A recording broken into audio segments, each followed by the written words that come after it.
Greetings, urban farmers, gardeners, and healthy food visionaries. Farmer Greg here, and welcome to the 416th episode of the Urban Farm Podcast, where every day we work together to educate and inspire you to become part of your food revolution. Did you know the best seeds for your garden don't come from the nursery? In fact, the seeds that will create the most robust and delicious fruits and vegetables come directly from your garden. This is because they are uniquely adapted to your growing conditions, better than anything you can buy from a fancy catalog or website. Through the magic of seed saving, it is quite possible to have the garden of your dreams. The best part is, saving your own seeds is surprisingly easy and fun. With a bit of instruction, anyone can become a seed-saving superstar. Let us teach you how in our free seed-saving webinar. Just text SEEDS to 33444 to sign up, or visit seedsavinghacked.org for more information. That's SEEDS to 33444, or visit seedsavinghacked.org. Today on our podcast, we have someone who is transforming waste into soil, jobs, and community. We're talking with Sarah Boltwala-Mesina about community composting. Sarah is the executive director of Inika Small Earth, a nonprofit that started Food to Soil, where they train interns in good composting techniques. Food to Soil collects vegetative food scraps from local restaurants, then composts the scraps at 2 urban farms in San Diego, selling the finished product to local gardeners looking for high-nutrient compost.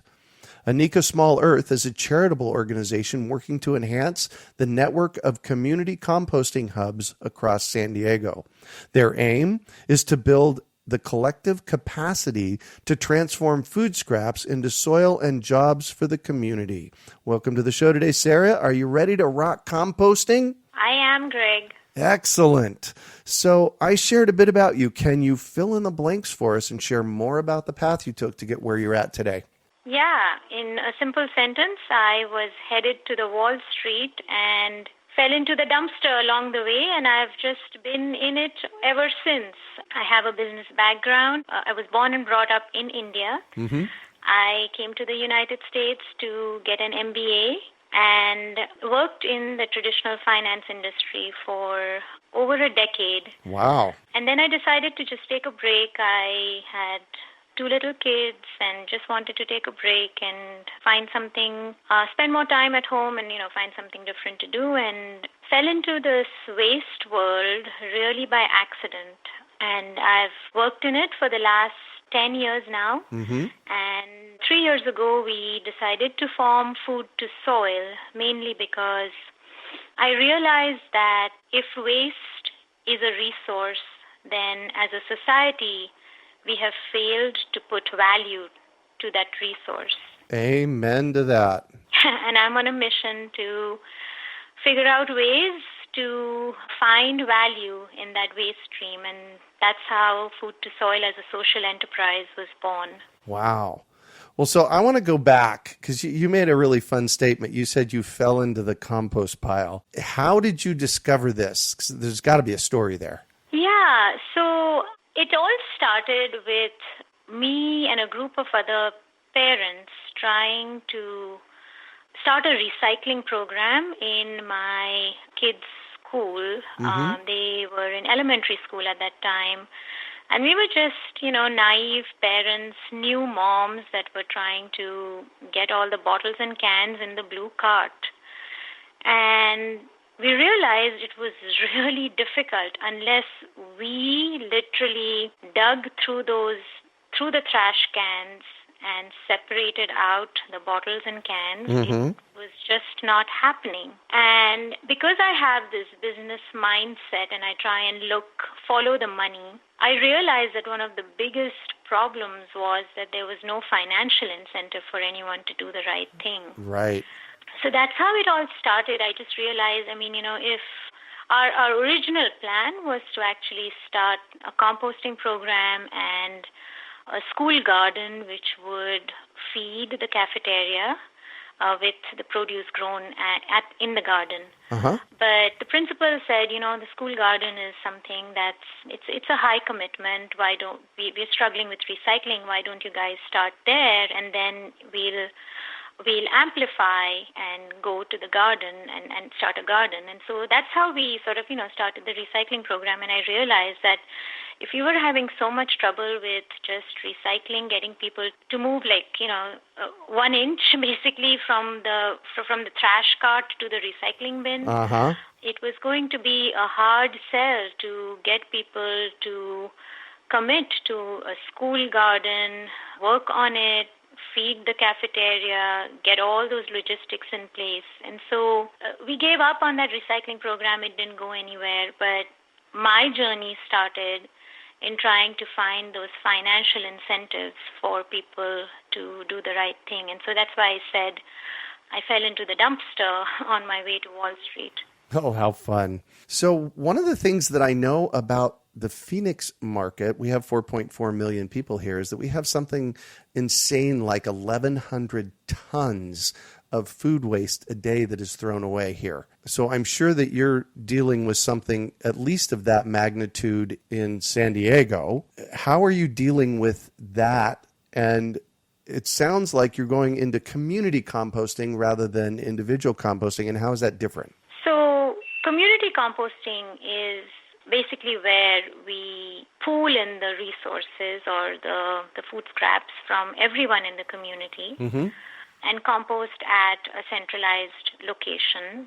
The way it's different from individual or backyard composting is that in backyard composting, you're responsible for what you generate. Maybe you have some contributions from your neighbors, but in community composting, there is several hundred families or households that are pooling in their resources, either because they don't have the time to compost or they live in apartment complexes and don't have the space to compost.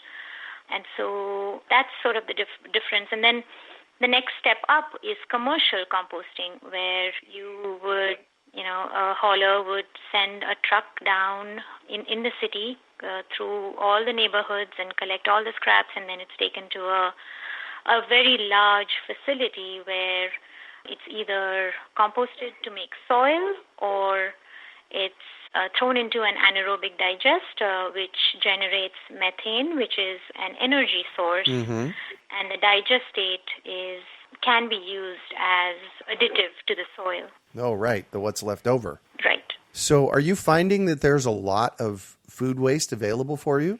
Oh, yes. We have a waiting list of restaurants and breweries who want to participate. Oh, wow. San Diego has, right now, at the end of 2018, we have one city-run composting facility. There are plans to bring in more private composting and anaerobic digesting facilities. We don't know when. It's at least a couple years out, I'm told. But food to soil is the only other composting option that San Diegans have. And we receive inquiries every day from restaurants, residents, to offer composting services to them. There are just a whole bunch of food scraps. We actually receive inquiries even from farms who are either growing food or raising animals for clean, source-separated feedstock so that they can make their own compost or shift away from soy and corn for animal feed. So there's a big demand, and that's exactly what I was after in terms of finding that value. There is value in this stream. We just need to separate it from the trash stream and make sure that we create those paths so that they can be exchanged, so the resource can be exchanged between the generators and the farmers. Yeah. So really what you have here is a food waste disposal service for the restaurants. That's right. Yeah. Wow. And so how do you go about collecting it, and who are you collecting from? You already mentioned restaurants and breweries. Do you collect from homeowners? Yes, we do collect from homeowners. So we offer 3 different kinds of services. The first one, and we really encourage every homeowner that has the time and the space to compost to do it themselves. backyard composting is not always a successful journey, and it's just because people will show you how to start it, but then there's no one to hold your hand along the way. Mm-hmm. So what we do is at our community compost hubs, we provide advice and the supplies for anyone who has started a home composting pile and is having trouble or questions or needs mulch or maybe some compost starter. We encourage them to just stop by, talk to us. I'm sure in most cases we are able to, help them. Mm-hmm. And that allows them to get back on track. So if we can keep those nutrients in the home that they were generated, that's the first and most desirable step. Right. The next step is for those who may not have the space or the time to compost. Maybe they live in an apartment complex, maybe they're too busy, maybe they're older and have, physical issues in terms of turning compost piles or whatever. So for them, we offer drop-off programs all over the city. We have hubs where you can bring in your scraps that you collect over a week and drop it off in our carts. Unlike other community composters in the country, we do not offer doorstep pickup services. We are expecting the residents and the households to bring their scraps to a centralized collection spot. Mm-hmm. And from there, we pick up those carts and take it to a community garden or a community compost hub and compost it over there. The third flavor of community composting that we offer is pickup services, and the pickup services are offered only to businesses because they are generating large volumes and it is worth it to go to the door and pick up that volume of scrap. We also offer on-site composting for corporate campuses or residential complexes that might have the space and want to just offer this either to their employees or their residents or compost the materials that are generated in the corporate cafeteria. Mm-hmm. It's a full service, so it goes from scraps to soil. We manage everything. We bring in our compost setup. We manage everything, and then the company or the apartment complex has the option to either sell the soil or give it to their employees, however they want to use it. Wow. So I want to dive in a little bit and talk about the funding sources for this. I see multiple opportunities to be able to charge or make money at it because in our culture, we still have to pay for things. So are you charging for the pickups and the drop-offs, and how does that work? Yeah, so we charge for our services. We are a social enterprise that's trying to create a solution that is people-powered. And so we have intentionally stayed away from grants and donations, and we are really trying to build that secure foundation that's customer funded. The way we fund our program is by charging. So the backyard composting piece is just a service to the community, and there is no charge for that. But the drop-off members are charged a very nominal $10 or $15 a month, where they sign up online, they select a hub that's convenient to them, and then they're given a bucket and any information that might apply specific to their drop-off hub, and that sets them up to be able to, drop off on a weekly basis or however often they want. They want to. Awesome. And are those hubs there all the time so people can drop off any time, or? That varies. So we have partnerships with various organizations. There is the City Farmers Nursery is one of our drop-off hubs. They also sell our finished compost. Oh, nice. And, so it's a closed loop there. So drop-off members who select that hub as their drop-off location have to keep the hours that City Farmers is open. Right. There is a coffee roasting place where Achilles Coffee, where we pick up their coffee grounds, and they also serve as a drop-off hub in their community in the downtown San Diego area. And residents have to keep those times as well. So watch when Achilles is open.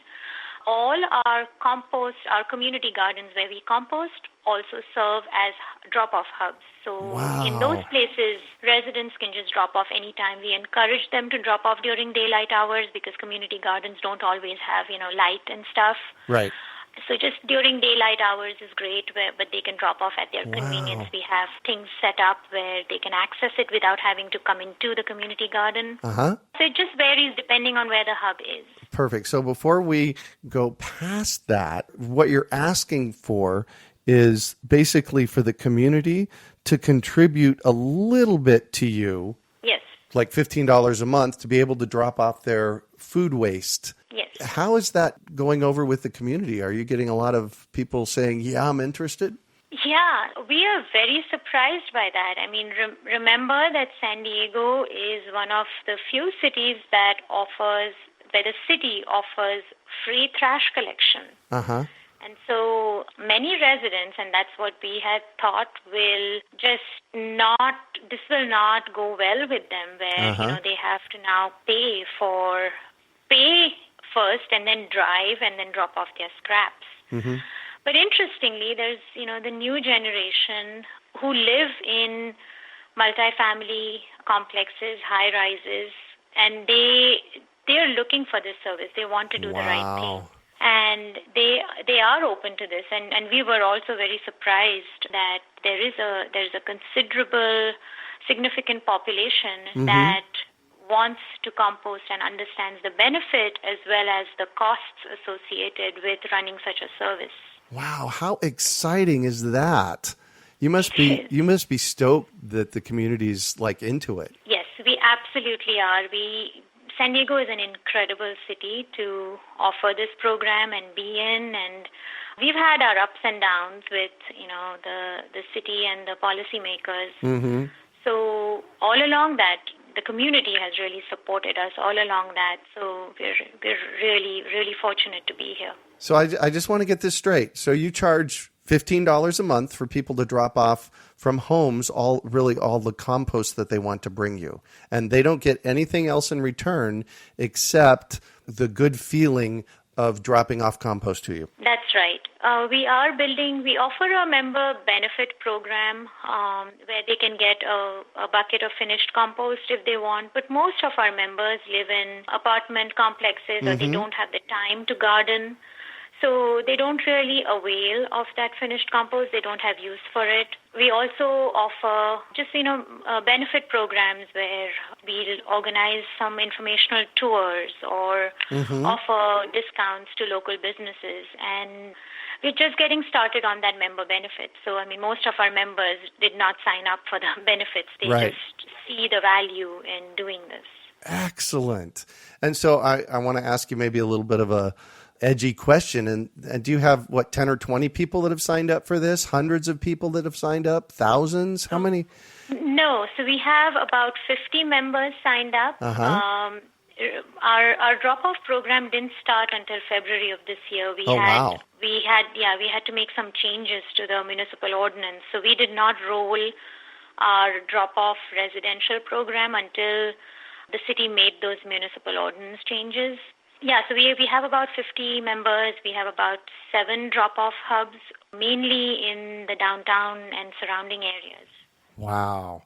So let me just get this straight again, because you keep doing these epic things that keep working. You actually had the city change their ordinance so you could do this. Yes. And it sounds very simple, but we had the support of many other organizations in this. And so that's policy has to change for these innovative things to happen. So we've covered homeowners. Now let's jump over to restaurants. You're actually charging for pickup of food waste at the restaurants, right? That's right. How does that work? We provide them with an organics cart. It's a 32-gallon recycling cart, specially designed for organics. Mm-hmm. They fill it up, put it out by the curb every week on the designated collection day, and we go by in our truck and pick it up, take it to a community garden, compost it. When we pick up the full cart, we drop off an empty, clean cart and keep the cycle going. Wow. Now, do you charge by weight, or is there a pickup fee? How's that work? No, it's a per cart pickup fee. So every cart, we charge $15 for picking it up, and they pay on a monthly basis. We bill them monthly. Wow. And so really for restaurants, for picking up food waste, that is cheap. Yeah, I mean, it's definitely, well, it's more expensive than just trashing it. Oh, is it? Because Okay. trash and waste will always be the cheapest option, no matter what. Mm-hmm. But the state of California passed Assembly Bill 1826, which requires organics recycling. And so Oh, many of these restaurants and businesses are looking for organics recycling options because of that regulation having gone into effect. oh, cool. All right, good. So we've got the home, we've got the restaurants, and now you're making this really awesome compost. You sell that? That's right. Tell me about that. The compost, when it is made, the drop-off members get a bucket of compost if they want. Mm-hmm. But we have this partnership with the City Farmers Nursery. That's our exclusive retail outlet, and they sell our compost for us. So because our compost is live, meaning it is not sterilized, it has all the beneficial microorganisms that do the nutrient cycling when they're added back into the soil. Right. And so we cannot bag our compost, because if you bag it, then they don't have the oxygen and the life dies. Mm-hmm. So we sell our compost, or City Farmers sells our compost in bulk, meaning we just drop it off in a planter, and then whoever is interested, the gardeners can scoop the compost into their bags. They bring their own bags, or we have some bags over there, and they pay by the scoop. Oh, wow. So just like your bulk bin in a grocery store, where you scoop up as much rice or grain that you need, you can scoop up as much compost that you need. And how much does a scoop cost? 75 cents a scoop. We also have a bulk compost sale. So if people want to buy in bulk and not by the scoop, but like in 50-gallon quantities, Mm-hmm.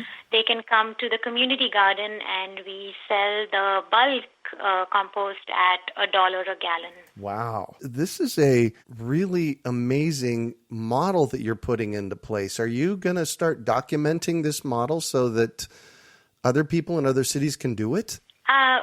I am really hoping to. We want to make sure that we make this foolproof, and then we're hoping to share this model with other cities and counties in the state of California. Uh-huh. Because community composting, it's just riddled with a lot of regulatory barriers, and we just happen to be in the city of San Diego, which has consciously made room for community composting, but that's not true for other cities, counties, as well as other states in the country. So we are hoping that, once, not only from a regulatory perspective, can we be a model city, but also the way we're running food to soil, where we build in various offerings that augment revenue and then provide a livelihood and income for the people running it. Wow. How cool is this? So then there's also one more way you do it. You actually set up on-site composting for organizations. And what kind of organizations might that be? So we have 2 on-site composting hubs right now. One is at General Atomics. General Atomics invited us to set up an on-site compost hub at their campus. We compost everything that the cafeteria generates, and then it just depends. The on-site composting program is a very customized program, so we work with the generator to see what their needs are, what volume of scraps they're expecting, whether they want us to come once a week or twice a week or every day, if they want their employees to bring in scraps from home, because nice. Employees are looking for ways to compost, and they may not have the time or space to compost where they live. Right. So it's just a very custom piece, and so based on the work and effort involved, we price that. The other compost hub that we have is at San Diego Mesa College. It's a community college, very well-known community college in San Diego, and they have a garden, and they were looking for options for organics recycling and invited us to set up a compost hub at the garden and compost what the cafeteria generates, as well as the culinary department. Wow. What you're doing here is really revolutionary. We have had over 400 episodes on the podcast, and I've talked to composters in the past, and I've never seen anything quite like this. This is extraordinary and epic. Good for you. Thank you. Yeah, you bet. So you've mentioned a couple of times that you've had to change regulations with the city of San Diego. What kinds of things were you changing?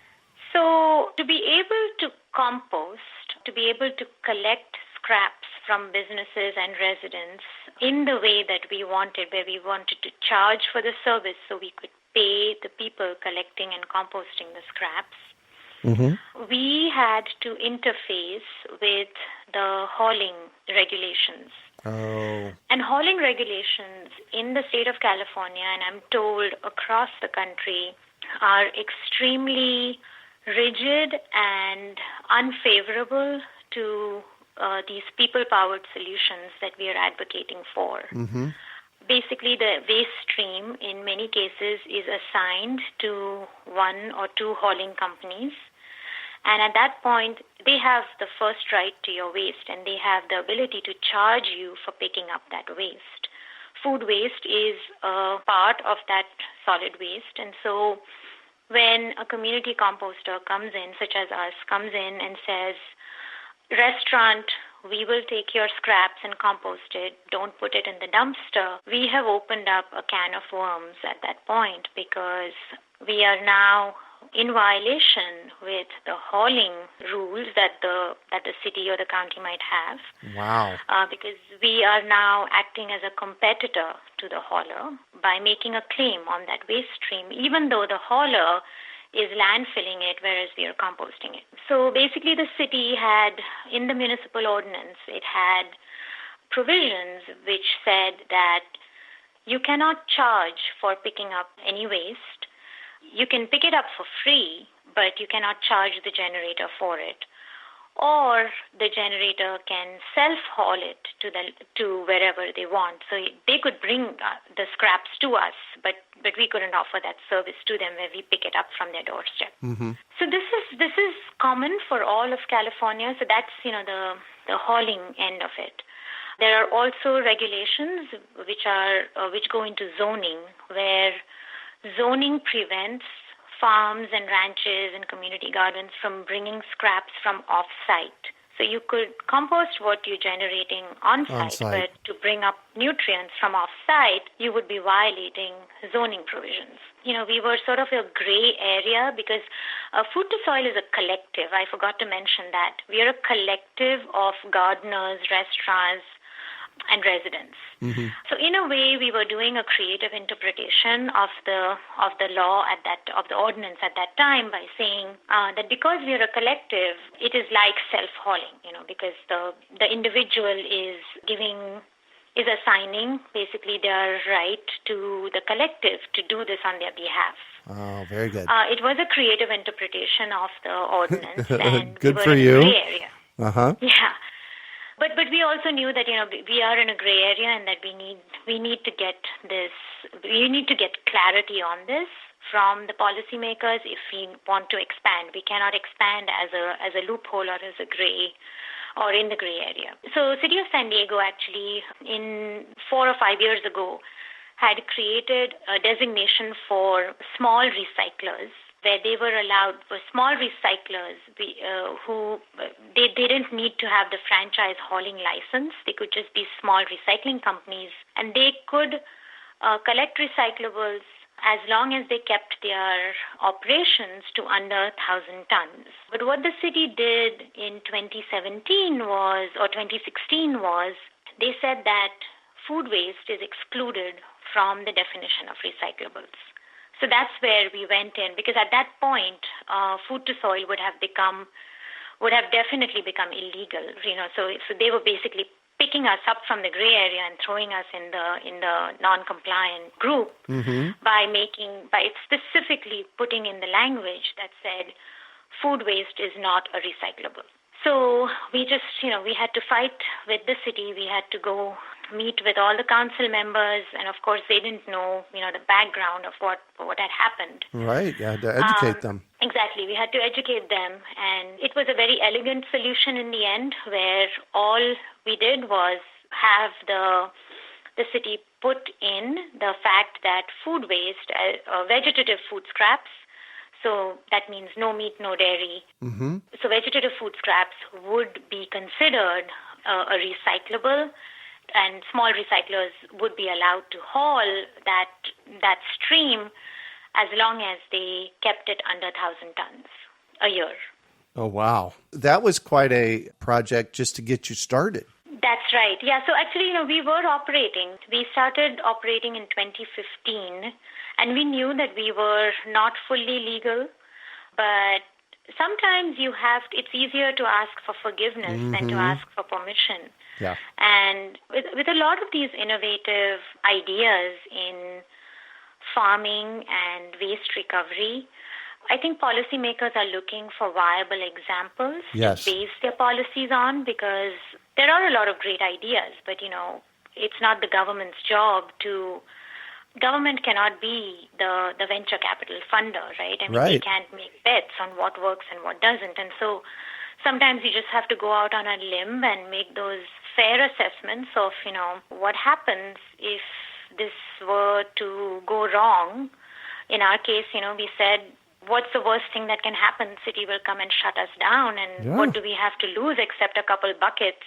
So that's what we did. Well, this whole story is wow, epic. Congratulations. Good job. So I'm going to go ahead and shift on you, and I'd like for you to talk about a time you failed, how you overcame that failure, and what you might have learned from it.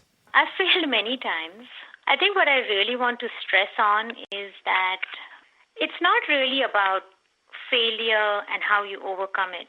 Sometimes it's just about shifting your view of these things that society terms as failure, but it's just really something that didn't work out. Maybe the time was not right for it, or you didn't package it properly, and maybe its purpose was to teach you something. And so in that sense, it was not a failure. It served its purpose. I have done several things that did not work out during Food to Soil's journey. We've tried to implement programs that were not received well by the community. And I think the trick really is to not take everything so seriously, not take ourselves seriously, but also not take, the way people react to what we're doing so seriously that it acts. So basically not attach the word failure to things. Right. But rather just say, okay, this didn't work out. And when you do it that way, it just allows you to get up and try something new without just being upset over it for a very long time. Amen to that. So what do you consider your biggest success? And before you answer it, I can see so many things that you could say here. So I'd be really curious to what you're going to say. I think for having seen the entire journey so far for Food to Soil, I think our biggest success has been to show that community composting can be viable and that there's a business proposition to it. Mm-hmm. Not everyone likes that we approach it as a business. Not everyone is thrilled that, we are charging for food scrap pickup. But I think the fact that we've been able to survive this long, and during a time when, we didn't really have many friends in the city government. Mm-hmm. But being able to turn all that around and show that this is a viable model, that we just need a little bit of support from policymakers so that, it doesn't, so life doesn't become hell for us, just right. Where we don't spend so much energy trying to change their outlook. And this is a viable model, that this adds value to the community. There are a lot of other cities and counties that are looking at us to see what they can do to change their policy, to consciously make room for community composting. And I think that really, in my mind, even if Food to Soil were to fail and, this would all just not pan out in the end, I think the fact that we've been able to offer a different model, start the beginning of a paradigm shift, for me is success. And again, I'll go back and say it's not about failure and it's not about success. It's just about things that worked and things that did not. And for me, just the policy shift is huge. One thing that has worked. That's huge. That is huge. I have 2 degrees, a bachelor's and a master's degree in urban and environmental planning, and trying to deal with municipalities to change policy is a huge project. So the sheer fact that you were able to do that is huge. So congratulations. So what drives you? That's a good question, Greg. I don't really know what drives me. I think what I'm really interested in is creating an organization that runs on the evolutionary teal principle. For me, designing a self-functioning organization that helps people, provides jobs for people, serves the planet, and that is financially secure is a challenge. And that's the challenge that I'm working on. People say that, I want to change the waste recovery system and add more nutrients to soil and all that. Yes, I want to do that. But I think the one thing that really drives me is to solve existing environmental and social problems, but do it in a way that's financially sustainable. That is what drives me. Yeah, that's huge. And I want to provide maybe one model where we can show this to the younger generation, the millennials, the people who are about to take the reins of society from our hands, and show them that this is a way they can live but also have a flourishing career in. Awesome. So if you could recommend one book for our listeners, what would it be and why? I have 2 books for your listeners. Okay, good. So the first one is Big Magic by Elizabeth Gilbert. If you are an entrepreneur, if you have an idea and you're looking for a way to manifest it, then you have to read that book because it will change your outlook on what you have in mind, but also provide you a path to fulfill that idea. And then the second book that I have is Reinventing Organizations by Frederick Laloux. That is the book that has really given me the framework to put in the organizational structure for food to soil, and that's where the concept of the evolutionary teal principle and a self-functioning organization that operates at a higher human consciousness is explained so beautifully. And that's sort of, that's the challenge that I have taken, that I have given myself to create food to soil on those principles. Yeah. So I'd recommend those 2 books to your readers. Perfect. Thank you. And what one final piece of advice do you have for our listeners? I'd say start somewhere. Many times we are trying to solve a problem. We're trying to solve a problem, but the problem is so big and we are afraid to take that first step. Just from my journey, I can say that you will find your path. You just have to take that first step, whether it is in composting. Maybe you've wanted to compost, but you just don't know where to start.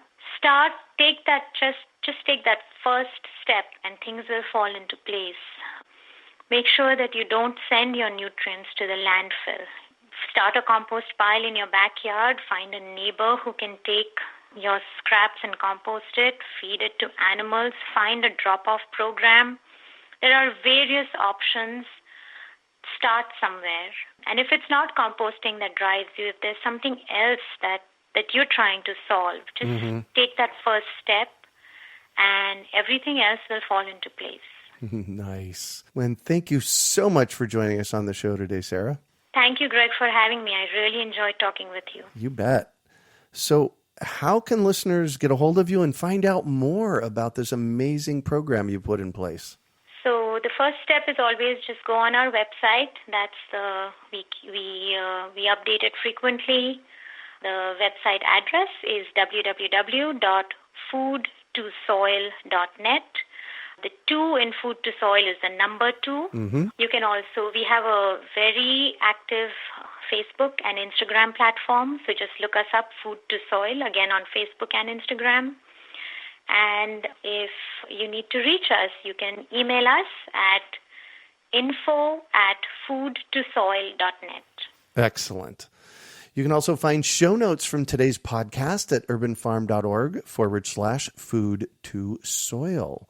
We are your urban farming resource. You can find our podcast on iTunes, Google Play, Stitcher, iHeartRadio, and every place where podcasts are found. Also visit urbanfarm.org to find articles, webinars, courses, and more. Well, that's it for today. Thanks for joining us on the Urban Farm Podcast.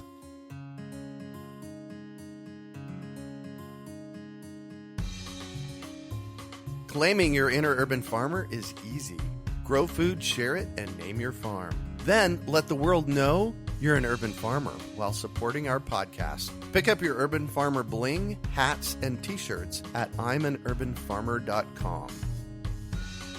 We hope you enjoyed today's episode of the Urban Farm Podcast. Remember to listen for tips, advice, and resources to help you on your journey with urban farming. You can find us on the web at urbanfarm.org or send us an email to podcast@urbanfarm.org. In the words of Vincent van Gogh, great things are done by a series of small things brought together. Be encouraged that with each lesson learned and skill developed, you are one step closer in the direction of your dreams.